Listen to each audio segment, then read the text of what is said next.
এবার কেঁচো খুঁড়তে কেউটে এসএসসিতে দাগিদের তালিকা প্রকাশ করতেই শুধুই তৃণমূলের রমরমা। মেদিনীপুরে তেমনই এক অযোগ্য শিক্ষকের বাড়িতে পৌঁছে গেল রিপাবলিক।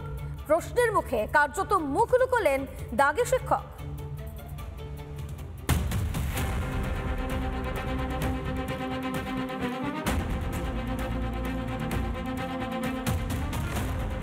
পালানোর পথ নেই।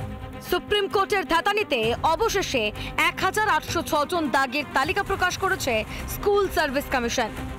তালিকার শুরু থেকে শেষ পর্যন্ত তৃণমূল ঘনিষ্ঠদের ছড়াছড়ি। এই যেমন দীপা পানিগ্রাহী, তালিকায় তার 425 নম্বরে নাম রয়েছে।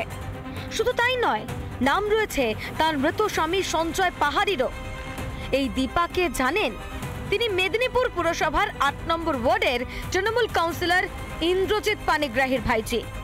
সেই দীপা পানিগ্রাহীর বাড়িতে পৌঁছে যায় রিপাবলিক। না, টেন্টেড লিস্টে চলে যাচ্ছে আপনার নাম আছে দীপা দেবী। কিছু বলবেন? দীপা দেবী কিছু বলবেন? মেদিনীপুর শহরেরই 8 নম্বর ওয়ার্ডের তৃণমূল কাউন্সিলর, তার কিন্তু আত্মীয়।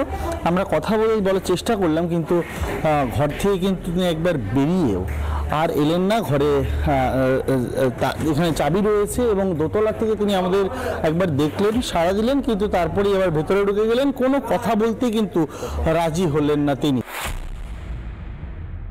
8 নম্বর ওয়ার্ডের যে কাউন্সিলর, সেই কাউন্সিলর তৃণমূল কাউন্সিলর এবং তিনি পার্থ চট্টোপাধ্যায়ের খুব ঘনিষ্ঠ। সেই ঘনিষ্ঠতার সুযোগ নিয়ে এখানে বহু টাকা তুলে উনি শুধু আত্মীয় নয়, আরো আমাদের কাছে রিপোর্ট আছে অনেকের ভুয়ো চাকরি করে দিয়েছে।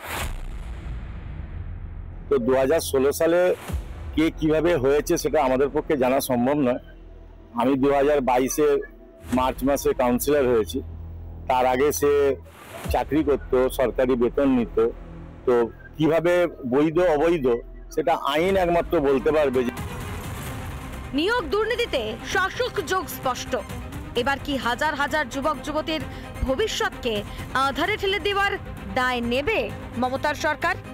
মেদিনীপুর থেকে ক্যামেরা পার্সন মৃন্ময়ের সঙ্গে সুদীপ্ত, রিপাবলিক বাংলা। নানা ধরনের কন্টেন্ট দেখার জন্য লাইক করুন, শেয়ার করুন আমাদের ফেসবুক পেজ, সাবস্ক্রাইব করুন আমাদের ইউটিউব চ্যানেল।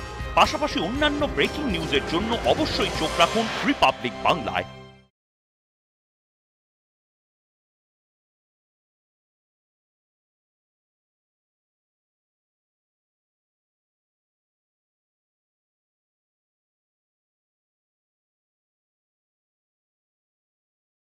নানা ধরনের কন্টেন্ট দেখার জন্য লাইক করুন, শেয়ার করুন আমাদের